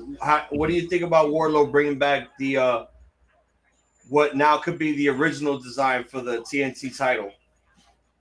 I mean, I would have thought he would have made it his own. I mean, everybody else done it so far. Sammy did it.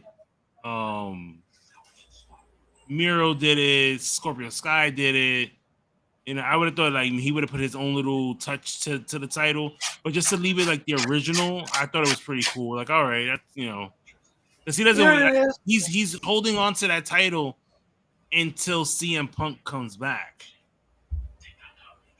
I mean, also it's just like Tony, you're blowing too much money with having these guys get their own custom-made TNT titles. Like, just leave the TNT title the way it is with the black strap looking all blinged the fuck out and shit, and it'll be fine. The original, that design is fine the way it is. Like, there's no fucking need to make another custom designed like TNT Championship belt for another wrestler. There's no need for it. Right. Just like how there's no need for you to be fucking buying copyright music for certain wrestlers on their entrances. Like that right there is just, that's tearing your money up, because you got to give these artists a check every week, every time you present that music in an entrance. Like, but I think those that they cut a deal as far as like a one time like a straight fee. It's not a one-time thing, because if it was a one-time thing, then they would have just used it once and then went back to the original. This is an every week thing, and they have to get, and the artist has to get a check for it. They have to, because they're giving this company the rights to use that music. Otherwise, they would have just been dealing with a whole bunch of fucking lawyers and shit. That's why I told you, even if you did all this stuff independently, it's still money coming out of your own pocket. Like, you're trying to pay for the copyright of music. The network, the broadcasting network, Turner Networks is not going to pay for that. You're the promotion. You're the one that went up to the musical artist and said, hey, we want to use this specific song for our wrestler's theme. Can we discuss a fee? How much every week for every time we present it, until we decide, like, hey, we're going to go with something else. They make their deal, and that's it. My man, just because Tony Khan's a billionaire doesn't mean that at the end of the day, whether your father's alive or dead, that you're still just going to throw away this man's billions of dollars on this company. You need to play it safe. And at this point, since the beginning of year 3, you have been blowing money like crazy. That's why I don't really think that he's making a really big return on. I think he's making something back. I think he's making a good amount of money back, but he's not making the amount of money that he should be making. There's only 2 things that's saving Tony Khan right now from keeping this company. Well, actually 3 things that's keeping this company relevant, alive, and kicking. T-shirt sales on Pro Wrestling Tees, pay-per-view buy rates, and the network throwing the money every year. Right. Okay. That's what's saving them. Okay. But also at the same time, Tony Khan is blowing his own money, his father's money, from what he has from working with his dad, with the Jaguars, the UK football teams that he has and shit, just to have this company. He's blowing that money. I don't want to say that at this point Tony Khan is just waiting for his father to fucking croak so that he can have whatever money he's leaving him in his will, which is probably in the fucking billions. Oh, nice powerbomb right onto the apron. And Keira Knightley sold that shit like she just had a really good experience. Oh, she got big booted. That's why I'm hoping Tony Khan slows the fuck down with all of this like nonsense that he's doing. I'm not gonna say that everything that he's doing is nonsense, but he's doing way too much. Exactly. The music copyrights, all the gimmick matches, putting your guys basically on the verge of fatigue. Like all of your big stars are basically injured. Like chill the fuck out with the crazy matches then. Not for nothing. If you like, I know you don't want Jade to. So Jade wins. Kira and Jade win this match, right? Now, when it comes to singles matches, she's undefeated. You can let her lose this tag match. I mean, even if Team Batty would have lost, it would have at the end of the day been Hogan to take the fucking pin, not Jade. I mean, her team would have lost, but it still would have not gone on a record. Yeah, but you still need to at least have something to build up to like her next match, because like who is, because they're waiting for Chris Statlander to come back from from concussion protocol in order to wrestle Jade. But she's wrestling. She competed a few weeks ago. Yeah, but she's not. Yeah, but that was a few weeks ago. But ever since then, she hasn't competed because she fucking caught a concussion.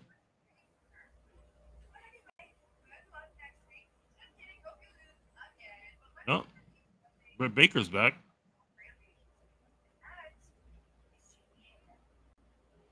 So Hangman Page, John Silver versus Butcher and the Blade.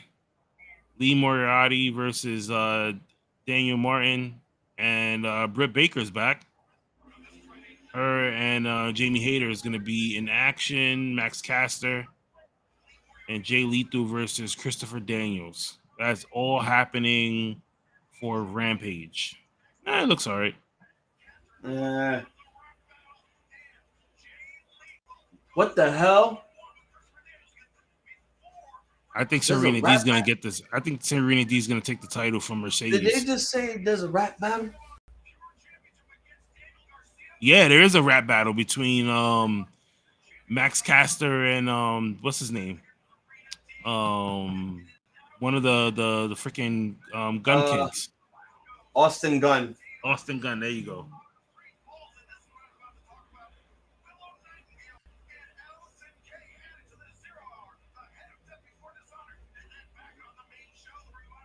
Damn, Fight for the Fallen is next week.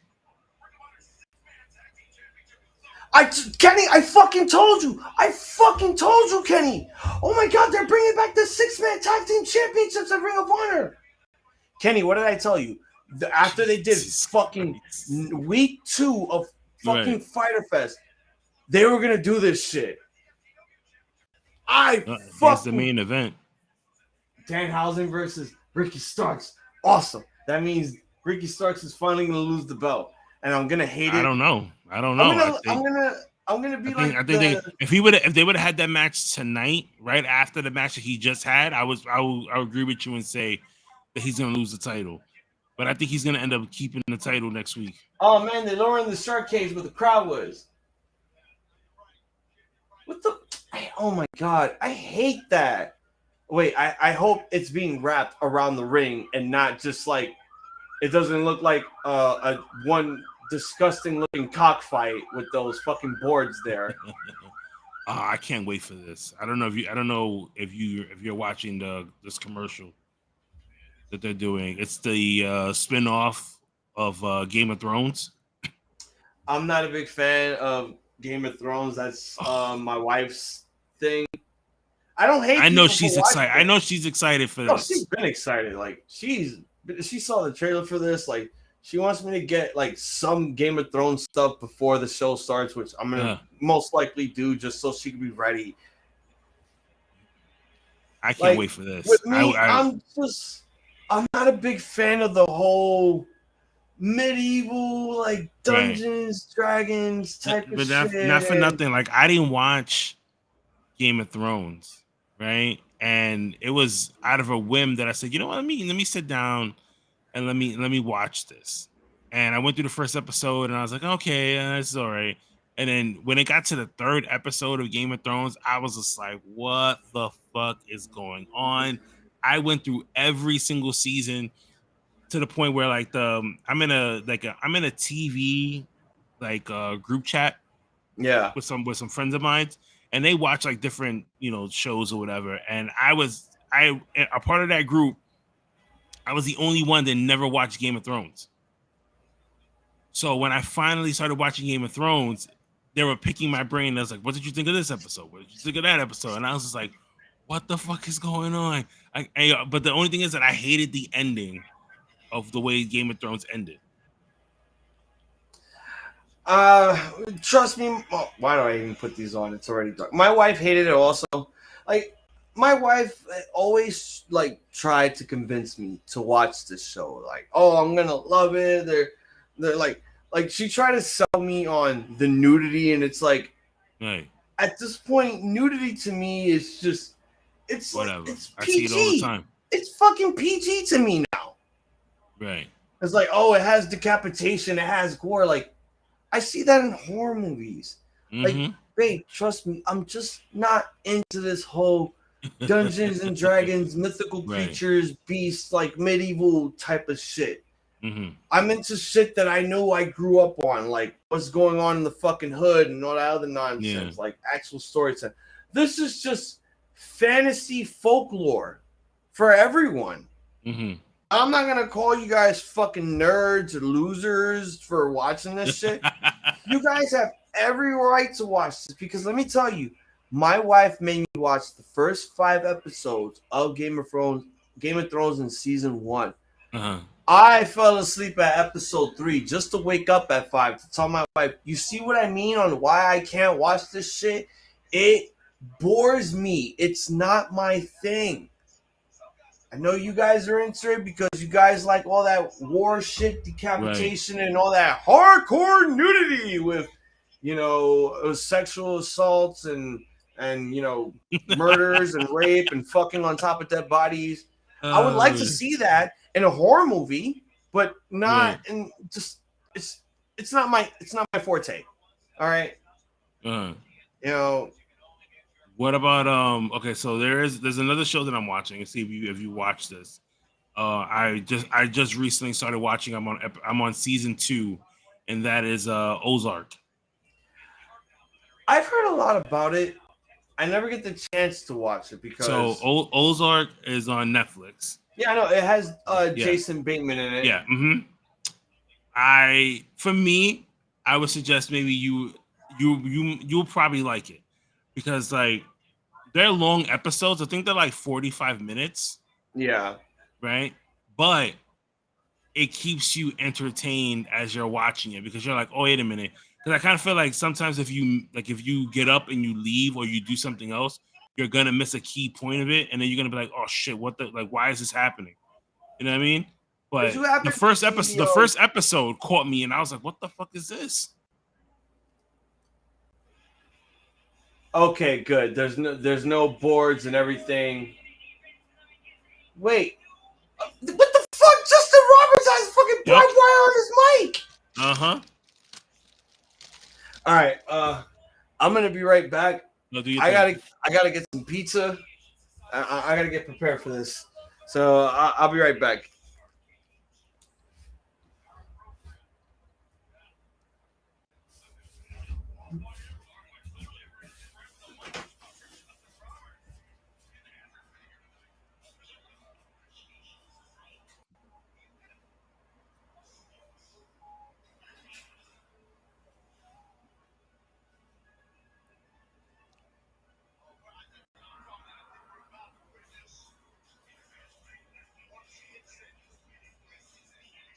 We got Jericho's Appreciation Society coming out right now.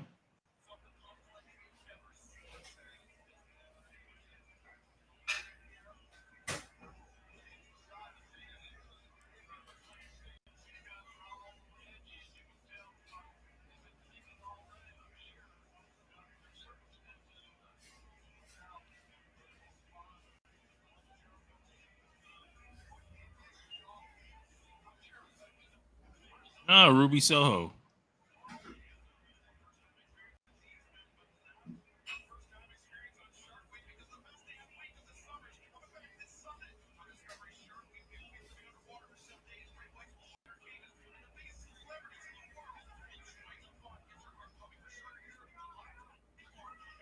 Yep, here comes the crew. They're already propping them up already.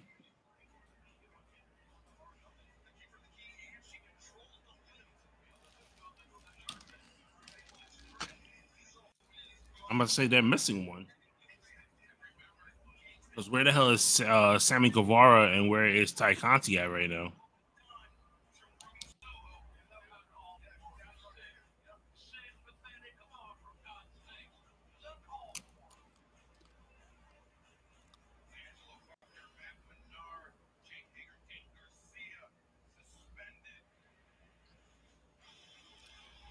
Oh, there he goes. So now we see it, Tyson. You already know that he's gonna come out as the painmaker.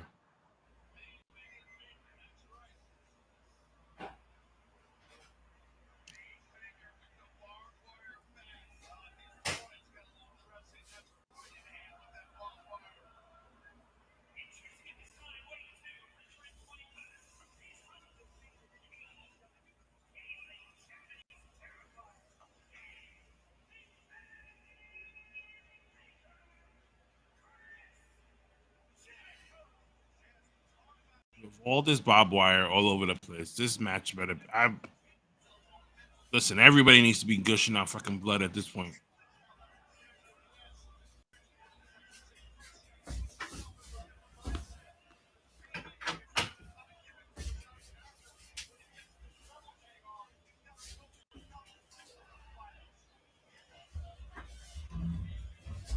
Oh shit! Made it back just in time. Oh my god! This one that came out with that black mask. Oh, okay, they didn't hang him. Oh my god! Did I just see Action Bronson? Mm-hmm. Yo, all the rappers are fucking here. What the hell? The only thing that I know something's gonna happen is that Sammy Guevara and Ty Conti are not in the cage.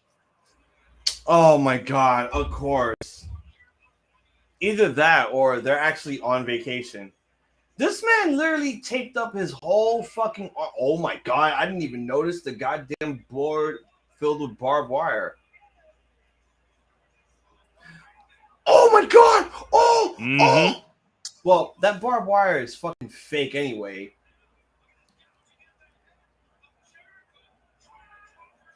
Oh, there goes there it is. Jesus Christ, cameraman. What the fuck is wrong with you people? You just literally showed Jericho taking the blade out of his fucking glove just to blade himself in the head. This is pathetic.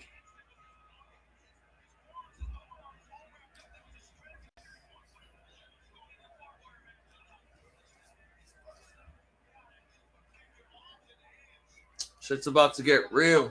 Oh, he got the blood that he wanted.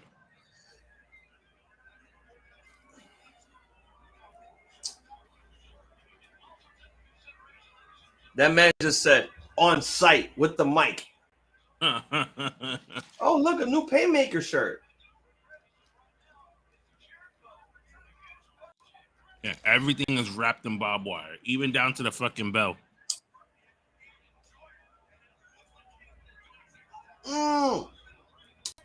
Jesus, even the.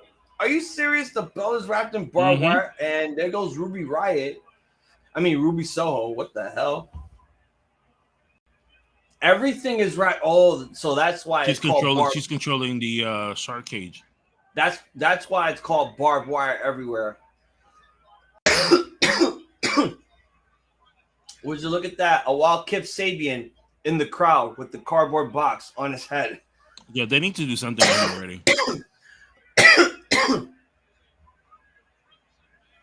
He needs to return soon. The question is when. Oh, Jesus. Oh. Oh! Jesus! He just tossed him right into the barbed wire. My God.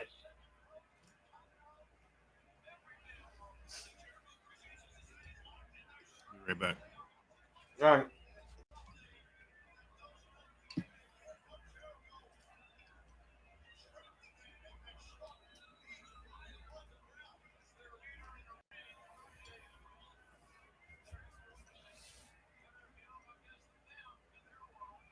Oh, God. Oh, right. Just driving his head onto the barbed wire there. Jesus.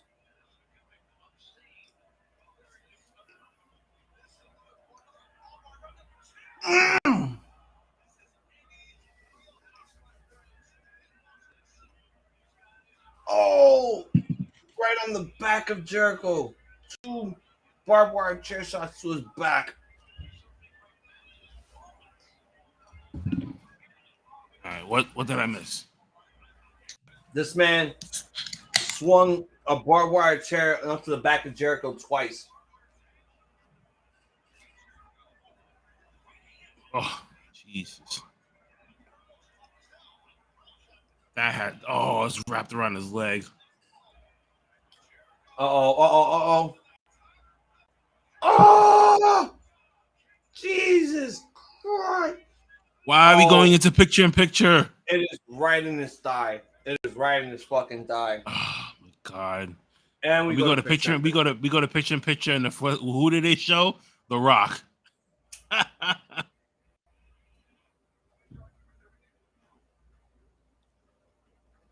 With Master of Ceremony. So The Rock is hosting Shark Week. Yep. Good shit, Discovery. Good shit indeed. Yeah, The Rock is everywhere. So Tyson goes, what if that's not Kip Sabian, but it's actually Sammy Guevara under the box? That could be the case.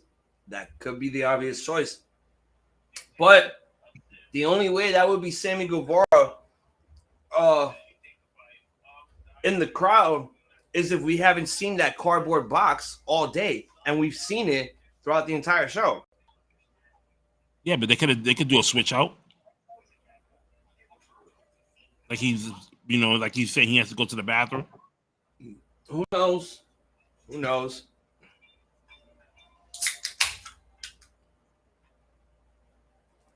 Oh, he's doing the walls of Jericho while this man has barbed wire on his forearms.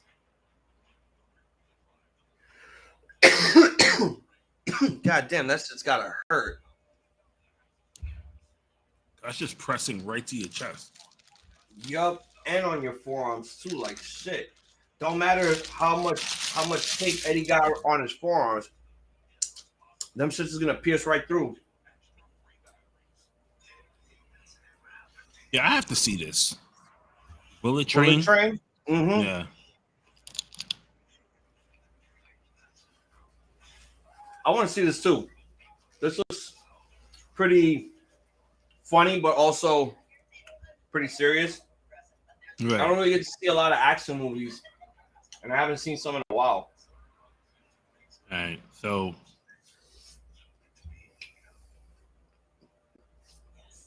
Tyson goes, Kip was featured on Sammy's V-blog last week. Oh, there you go. All right, so now we're out of this picture-in-picture. And both of these guys are just fucking knocking the shit out of each other right now. Oh, again. Forearms. Oh my God. Oh man, Eddie's forearms are bleeding after his entire back. Oh my God. Oh, Jesus. Hey, Eddie, you want to make it look even more real? Take off Jericho's shirt. Mm-hmm. Like the fuck. God damn it. Rip his shirt off. Oh!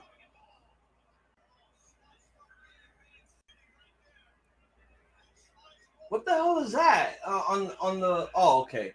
It's just barbed wire wrapped in the corner post. Oh man, how is this gonna go?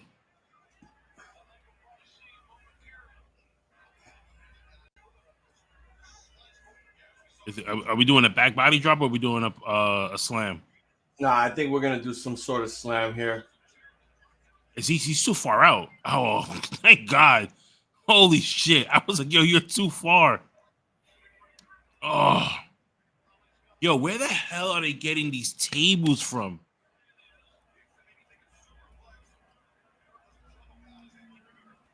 Oh shit. Oh. These tables are so fucking, they're so hard to break.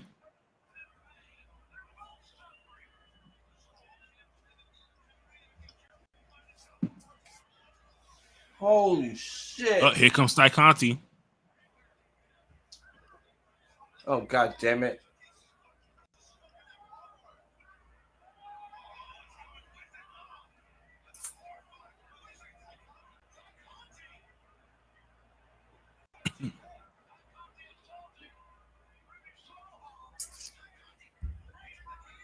Fight her, Ruby. What are you doing? Oh. Anna J! Yay! Anna J! Wait till you see this shit. Oh no.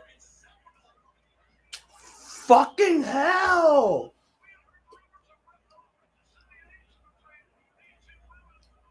So wait, don't tell me she's done with the Dark Order in order to join the Jericho Appreciation Society? My fucking god. This is ridiculous.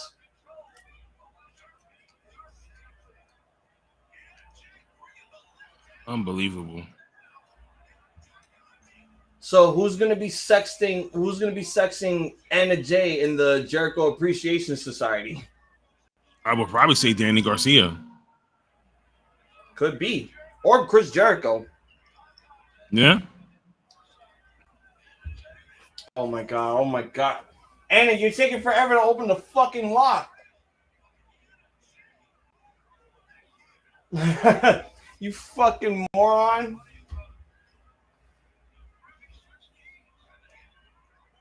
Like, what the hell? Wow. This is straight bullshit. Yep. This is stupid as, oh my god. It took them forever to open the cage door. You're absolutely right, Tyson. There's another member of Dark Order gone. This is ridiculous, man.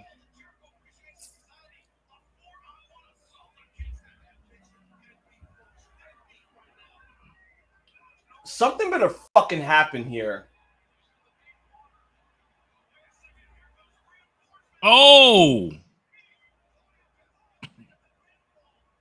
Oh shit! Someone got clobbed in the head with a fucking sock.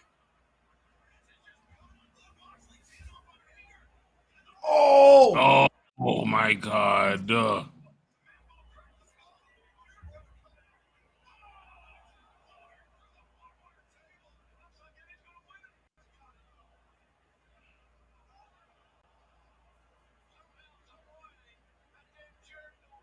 God damn it, man.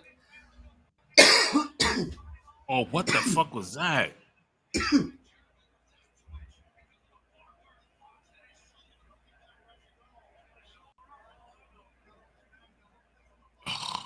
Thank God. Oh! Go breaker. I thought I was going to see a fireball. He's a wizard.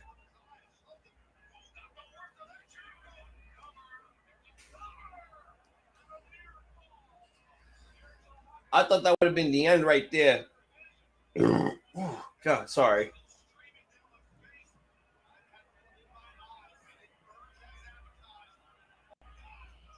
Oh, that was. Is he gonna go for the? Is he gonna go for the splash? Yep, there he is, the springboard. Oh, they caught him in the legs. They didn't call him in the stomach, but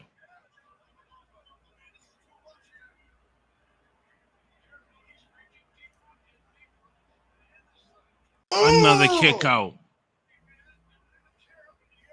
Dude, threw the chair right in the air just from the lion salt. Oh, back fist. 1, 2.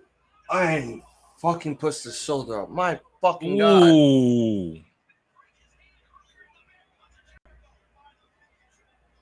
This man literally broke his hand.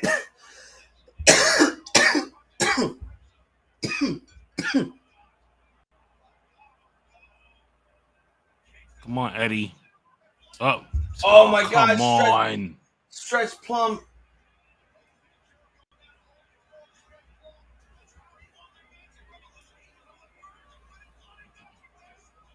And there's Sammy.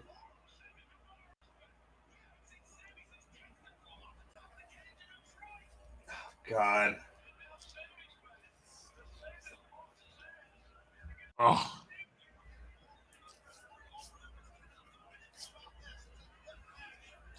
Jesus fucking hell. Kidding me. Oh my God. So yeah, Dark Order's down to 5 members.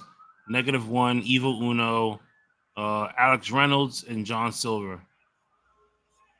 And 10.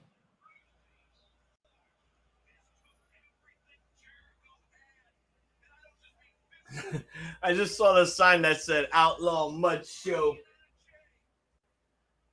What the fuck was that?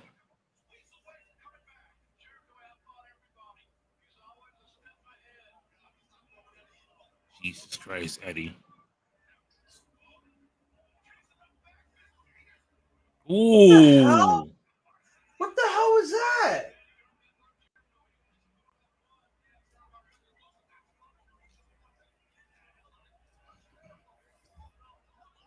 Oh! Good night. Oh my God, his tights ripped. Not bad of a main event. It definitely lived up to his expectations of what I thought was gonna happen with this barbed wire match. Damn, I really thought that Eddie Kingston was gonna win this. I thought this was gonna be the end. Because I feel like this is just it's not gonna end now. It's just gonna continue. We're gonna get something else between these two and freaking group. It's gonna culminate at All Out. Yep. To probably be their final fucking encounter.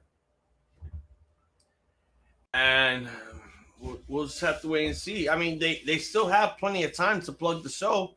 The show's not until September, so they got to think of something. But honestly, I feel like Eddie got the motive that he wanted. He wanted Jericho's blood, and he got it at the very start. This match had some fucking flaws. Well, it had a couple of flaws. It had a lot of flaws. Number one, Anna Jay leaving the Dark Order, like, what? And we don't even get like a story as to why she like. Well, yeah, we found out last week because Taya Conti basically said, "Oh, I'm on TV more, and you're not." Yep. So I don't know, man. Like, that was weird. The fucking I don't know. Like, I enjoyed the match, but the wrong person here won. Yep. I felt like this was the end. Like, this was going to be the fucking end. And then, the guys couldn't even get out of the Taya Conti taking forever to unlock the fucking master. Like you seen, they got out. They went through the cage. So I was like, what was the fucking point of having the fucking shark cage then? If you knew that all of them could just squeeze right through. It was stupid. But anyway, again, the match was not bad. There was just all those little fucking tidbits right there is what ruins the illusion of how good the match could have been. Mm-hmm. Like, if we just took away all of those things, the Jericho appreciators, if you took away the shark cage, if you took away Ruby Soho, if you took away Taya, if you took away Anna Jay, and you just had these guys like just duke it out in one bloodlust of a match, it would have been perfect. Right. Fucking perfect. But no, you're right. Anyway, plug away while we end this. YouTube.com/RambleMania Show, where you can stomp a mudhole on that subscribe button and share for us by clicking the thumbs up. Every week we put out all the weekly live recaps, all the weekly recaps for all the audio, for all of you to listen to and enjoy. For the social media, Facebook.com/RambleMania Show, Twitter @RambleMania, Instagram @RambleMania Show, TikTok @RambleMania Show, Twitch.tv/RambleMania Show, and for all of our audio, just search Ramblemania on Google, Stitcher, SoundCloud, Spreaker, Spotify, Anchor, all that stuff, because we put out all the weekly recaps for all of you to listen to and enjoy. As for me personally, you can find me on Instagram @iZombies, IZOMBIIESZ. All right, folks. And if you don't know, my name is Kenny. As always, I am your host here with my co-host here, Hazel, that we see here every Wednesday and discuss Dynamite, discuss ROH, a little bit of WWE, and as you can see today, we discussed HBO shows and Netflix and kids and everything else. But guys, thank you for joining us once again. If you're looking for more content from myself, just click on that channel.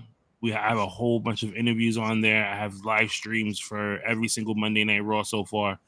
And then you can follow me on TikTok. You can find me on Instagram, Facebook, all under the same name, The Caller Podcast, where I give you a lot more stuff. I've been really busy on TikTok. It's been really helpful. So you see a lot of, funny videos and more wrestling updates and unboxings and all that other stuff out there. So go give it a quick follow. Shout out to Tyson. Shout out to Kofi that came through. Shout out to AEW for Life. And who else? Kenny, I'm keeping my eye out on the mail for the Bray Wyatt. Yes, I need to give you the information for the Bray Wyatt because Tyson won a Bray Wyatt Elite from us on Monday. I saw the figure. I was like, I need to go and make sure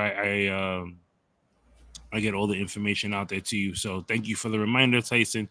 And on that note, we are out of here. Have a good night. Yes. Be safe. And don't Morning, do good to see anything you that I all. would do. Yeah.